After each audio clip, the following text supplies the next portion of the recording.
La explosión de vidrios y el eco de un grito rompieron el silencio de la noche en el laboratorio de la Universidad Complutense de Madrid. Javier. Con el corazón latiendo como un tambor desbocado. Se dio cuenta de que el beso robado en la oscuridad no era un acto de pasión, sino el inicio de una traición que lo arrastraría al abismo.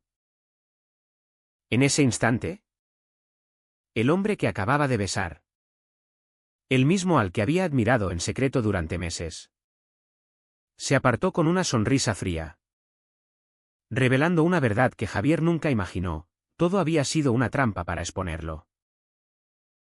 Javier López, un estudiante de biología de 25 años, había llegado a Madrid huyendo de la asfixiante vida en su pueblo natal de Andalucía. Criado en una familia conservadora, donde su padre, un agricultor estricto, repetía incansablemente que los hombres de verdad no muestran debilidades, Javier había aprendido a enterrar sus sentimientos más profundos. En la universidad, encontró un refugio temporal en el laboratorio, donde pasaba horas investigando sobre genética. Un tema que lo fascinaba por su promesa de entender las raíces de la identidad humana. Allí conoció a Mateo Ruiz, un profesor asistente de 28 años, carismático y brillante, con una reputación impecable en el departamento. Mateo era todo lo que Javier aspiraba a ser: seguro de sí mismo, abiertamente progresista en sus clases sobre diversidad biológica, y con una presencia que iluminaba cualquier habitación. Al principio, fue solo admiración profesional. Javier asistía a todas las conferencias de Mateo, tomando notas febriles y soñando con colaborar en sus proyectos. Pero pronto, las miradas se prolongaron. Las conversaciones se volvieron personales. Una noche, durante una sesión de trabajo tardía, Mateo le confesó que también había luchado con su orientación sexual en una familia católica devota de Barcelona. La sociedad nos obliga a elegir entre ser nosotros mismos o encajar, le dijo. Y Javier sintió que por primera vez alguien lo entendía. Ese vínculo creció en secreto, alimentado por mensajes nocturnos y encuentros casuales en los pasillos. Javier comenzó a cuestionar su propia represión. ¿Por qué debía esconder quién era? ¿Acaso no merecía amar libremente en una España que presumía de progresismo? Pero la presión familiar no desaparecía. Cada fin de semana, las llamadas de su madre lo recordaban: tu padre espera que te gradúes y regreses para ayudar en la finca. No nos decepciones, hijo. Javier sabía que revelar su atracción por los hombres sería un terremoto. En Andalucía, las tradiciones pesaban más que las leyes modernas. Los chismes del pueblo lo etiquetarían como el desviado, y su familia lo rechazaría. Mateo, en cambio, parecía libre de tales cadenas. Animaba a Javier a salir del armario, argumentando que la autenticidad era el único camino a la felicidad. Mira lo que pasó con mi hermano, le contó una vez Mateo. Se casó por presión y ahora vive una vida falsa. No cometas el mismo error. Una tarde, en una cafetería cerca de la Gran Vía, Mateo propuso un plan, un proyecto conjunto sobre la influencia genética en la orientación sexual. Podríamos presentar algo revolucionario en la conferencia nacional, dijo con entusiasmo. Javier aceptó, ilusionado por la oportunidad de trabajar codo a codo. Pero en su interior, el conflicto bullía. ¿Era esto solo profesional? ¿O había algo más? Las dudas lo atormentaban por las noches, recordándole las advertencias de su padre: la familia es lo primero. Javier, no traigas vergüenza. A medida que avanzaban en el proyecto, las tensiones aumentaron. Mateo comenzó a presionar a Javier para que confrontara a su familia. Si no lo haces, nunca serás libre. Insistía. Javier, dividido entre el deseo de ser auténtico y el miedo al rechazo, empezó a escribir una carta a sus padres, confesando todo. Pero cada vez que la releía, la destruía. Una noche, en el laboratorio desierto, Mateo lo acorraló. Bésame, Javier. Demuéstrame que estás listo para esto. El beso fue impulsivo, cargado de años de represión. Pero al separarse, Mateo sacó su teléfono y mostró una grabación. Esto es por tu bien, dijo con una voz que ahora sonaba calculadora. Te ayudaré a salir, quieras o no. Javier se sintió traicionado. ¿Cómo podía el hombre que admiraba usar su vulnerabilidad en su contra? Corrió a su apartamento en Malasaña, el barrio bohemio de Madrid, donde compartía piso con compañeros indiferentes. Allí, solo en su habitación, lloró por primera vez en años. La grabación lo exponía no solo ante su familia, sino ante el mundo académico. ¿Qué precio pagaría por ese momento de debilidad? Al día siguiente, Mateo lo llamó, no fue una traición. Javier. Es un empujón necesario. Únete a mí en la conferencia. Y lo explicaremos juntos. Pero Javier dudaba. ¿Era Mateo un aliado o un manipulador? El conflicto interno se intensificaba. Javier recordaba las historias de amigos que habían sido desheredados por salir del armario. En España, a pesar de las leyes igualitarias, el estigma persistía en círculos conservadores. Su padre, devoto católico, vería esto como un pecado imperdonable. Mateo, por su parte, parecía obsesionado con liberar a Javier. Pero sus métodos eran coercitivos. En una reunión del proyecto, Javier confrontó a Mateo, me usaste. ¿Por qué grabaste eso? Mateo respondió con calma, porque sé lo que es vivir en la sombra. Mi propia familia me rechazó cuando salí. Quiero ahorrarte ese dolor prolongado. Pero Javier no le creyó del todo. Algo en su mirada sugería motivaciones ocultas. A medida que se acercaba la conferencia, Javier tomó una decisión arriesgada, investigaría el pasado de Mateo. Usando contactos en la universidad, descubrió que Mateo había sido acusado de plagio en Barcelona. Pero lo encubrieron. ¿Era esto relevante? Javier no lo sabía. Pero el descubrimiento avivó sus dudas. En una cena forzada, Mateo le confesó más, mi hermano se suicidó por no poder ser el mismo. Juré que ayudaría a otros. Javier sintió empatía. Pero también manipulación. ¿Valía la pena el riesgo? El clímax de esta primera etapa llegó cuando Javier recibió un mensaje anónimo, Mateo no es quien dice ser. Cuidado. Su corazón se aceleró. ¿Quién era realmente el hombre que había besado? La tensión lo consumía. Y sabía que cada elección lo acercaba a un punto sin retorno. Javier decidió confrontar el mensaje anónimo. En una biblioteca universitaria. Rastreó el número, provenía de un exalumno de Mateo en Barcelona. Al contactarlo, el joven le reveló una historia perturbadora. Mateo usa a estudiantes vulnerables para avanzar en su carrera. Fingió una relación conmigo para obtener datos personales en su investigación sobre identidad sexual. Luego, me expuso en un paper sin mi consentimiento. Javier colgó. Aturdido. ¿Era Mateo un depredador disfrazado de Salvador? Regresó al laboratorio, donde Mateo lo esperaba con una propuesta: publiquemos juntos. Tu historia personal enriquecerá el estudio. Javier fingió interés. Pero en su mente planeaba una contraataque.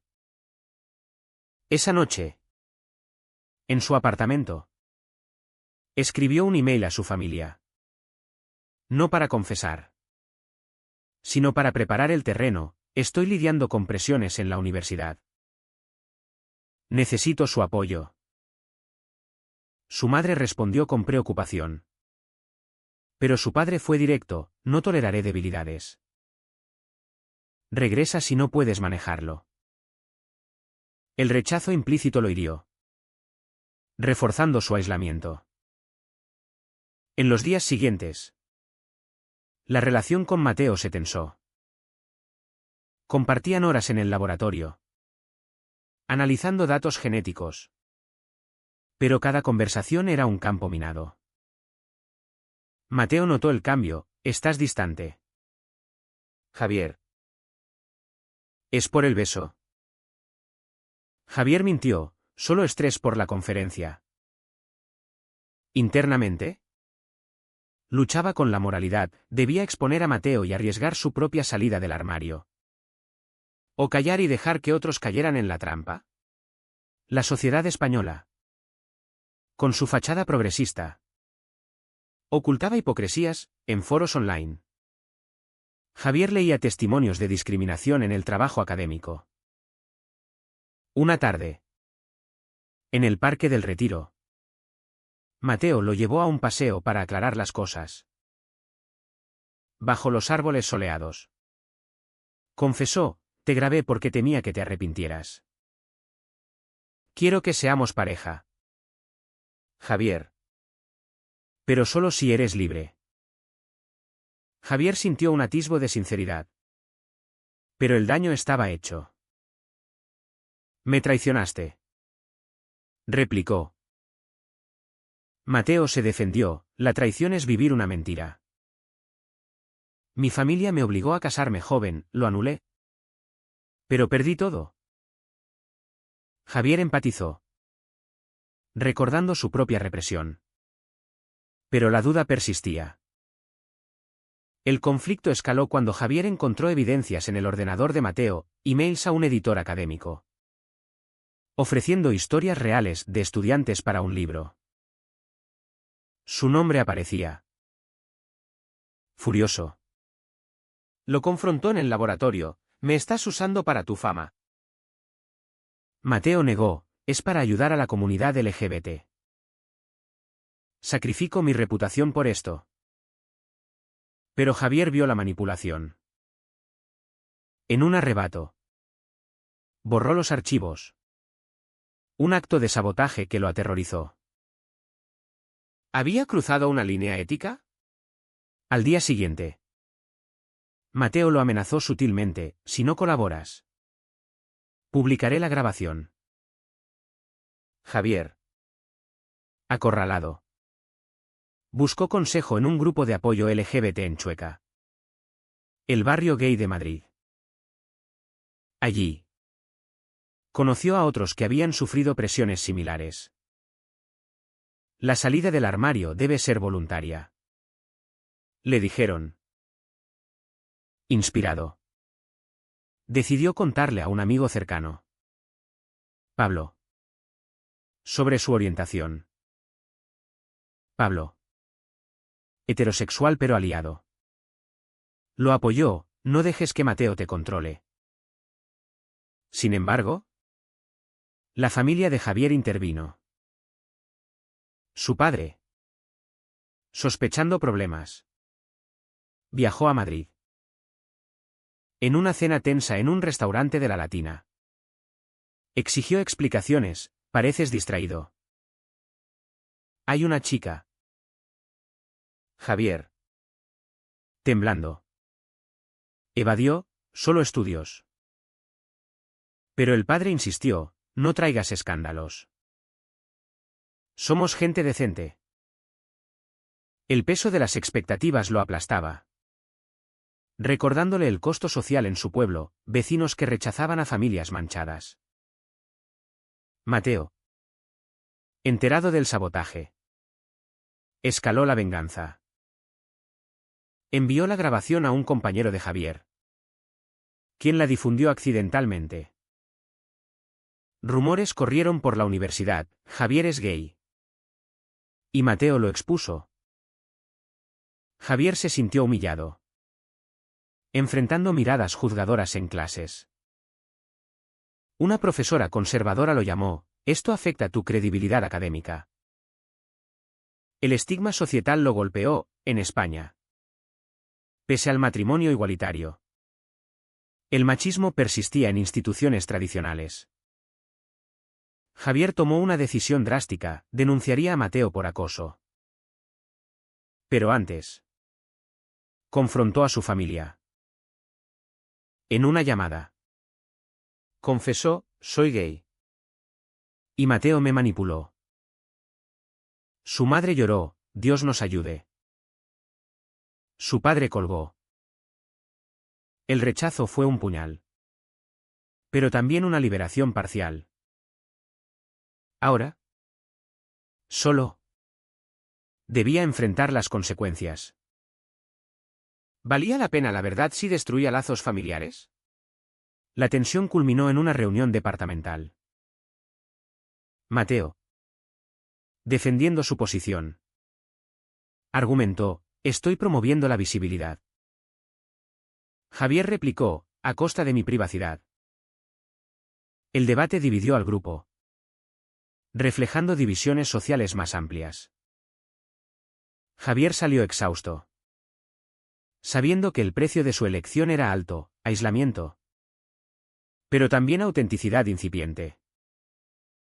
Tras la reunión, Javier se refugió en Chueca, donde el pulso de la vida gay madrileña lo envolvió. Bares llenos de risas contrastaban con su termo y linterno. Allí conoció a Lucas, un activista de 30 años que luchaba contra la discriminación en el trabajo. Muchos como tú son víctimas de aliados falsos, le dijo Lucas. Inspirado, Javier fortaleció su denuncia contra Mateo, recolectando testimonios de exalumnos. Pero el proceso era agotador: interrogatorios universitarios que cuestionaban su propia moralidad. ¿Por qué lo besaste si sabías los riesgos?, le preguntaron. Javier respondió: porque creí en la conexión, no en la traición. Mientras tanto, su familia se fragmentaba. Su madre lo llamó en secreto: tu padre está furioso. Pero yo te quiero. Sin embargo, el padre cortó el apoyo financiero: no mantendré a alguien que elige el pecado. Javier, ahora trabajando en un café para subsistir, sintió el peso económico de su identidad. En España, donde el desempleo juvenil era alto, ser gay en un entorno conservador complicaba las oportunidades. Amigos del pueblo lo bloquearon en redes, etiquetándolo como traidor a las tradiciones. Mateo, sintiendo la presión, intentó reconciliarse. En un parque de Lavapiés, multicultural y vibrante, le suplicó: retira la denuncia. Podemos ser aliados de verdad. Javier vio vulnerabilidad en sus ojos: Mateo había perdido su puesto temporalmente. Pagaste un precio por tu obsesión, le dijo Javier. Mateo confesó: mi trauma me cegó. Quería salvarte como no pude salvar a mi hermano. Por un momento, Javier consideró perdonarlo. Pero el daño era irreparable. Tu ayuda me destruyó, replicó. Y se fue. El alto trazo llegó con la Conferencia Nacional en Sevilla. Javier decidió asistir solo, presentando un paper alternativo sobre ética en investigaciones LGBT. En el auditorio, vio a Mateo en la audiencia. Durante su charla, expuso casos de manipulación, sin nombrarlo directamente. El público aplaudió. Pero Mateo se levantó, hipócrita. Usas mi idea. El enfrentamiento público escaló, acusaciones volaron, dividiendo a los asistentes. Javier sintió el rush de la confrontación, pero también el terror de la exposición. Periodistas locales cubrieron el drama, amplificando el escándalo. De regreso en Madrid, Javier enfrentó repercusiones.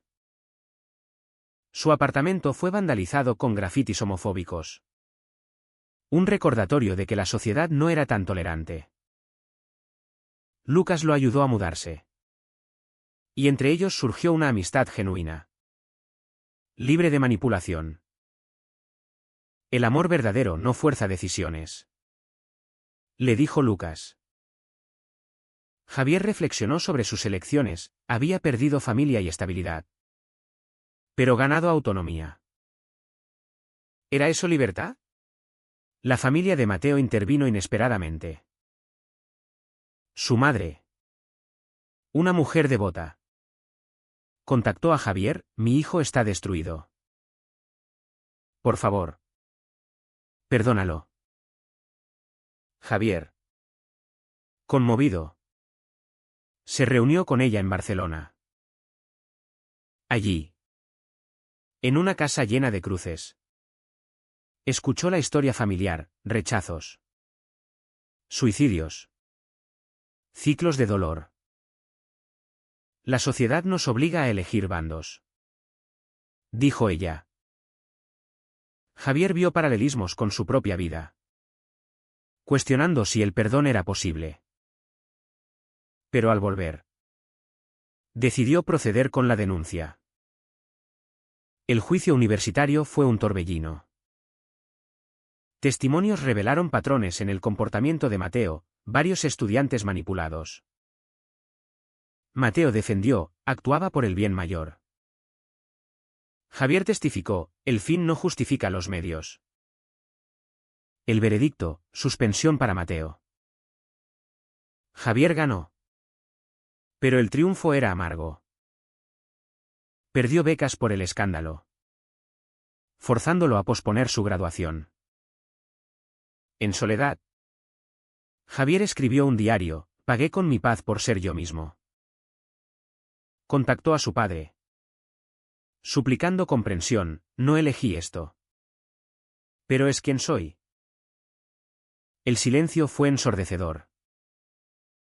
Sin embargo, su madre visitó Madrid en secreto, ofreciendo un abrazo: te apoyo, hijo. Un pequeño puente en el abismo familiar. La tensión no cesaba. Mateo, ahora desempleado, envió una carta: me arrepiento. Tú me despertaste. Javier la quemó, simbolizando cierre. Pero el daño persistía: noches de insomnio, dudas éticas. ¿Había sido correcto exponerlo? ¿O se convirtió en lo que odiaba? Con la suspensión de Mateo, Javier intentó reconstruir su vida. Encontró un mentor nuevo en la universidad. Una profesora lesbiana que entendía sus luchas. La comunidad LGBT en España ha avanzado, pero las batallas internas son las más duras, le dijo. Javier se unió a activismo local, hablando en eventos sobre consentimiento en relaciones. Pero cada discurso revivía el trauma: el beso, la traición, el rechazo. Su padre rompió el silencio con una carta dura: vuelve solo si cambias. Javier respondió: no cambiaré quien soy. El corte fue definitivo, pero liberador. Se mudó con Lucas, quien se convirtió en un apoyo emocional genuino. Juntos exploraron Madrid, manifestaciones en la Puerta del Sol, noches en teatros alternativos. Lucas compartió su historia, discriminado en el trabajo por ser gay. Demandó y ganó. El precio es alto, pero la dignidad vale más. Javier encontró consuelo, pero no romance, su corazón aún sanaba.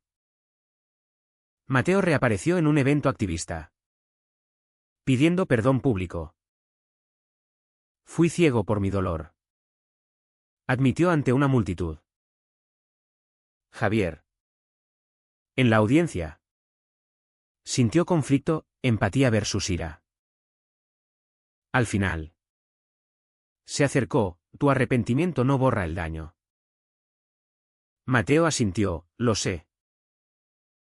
Pero gracias por despertarme.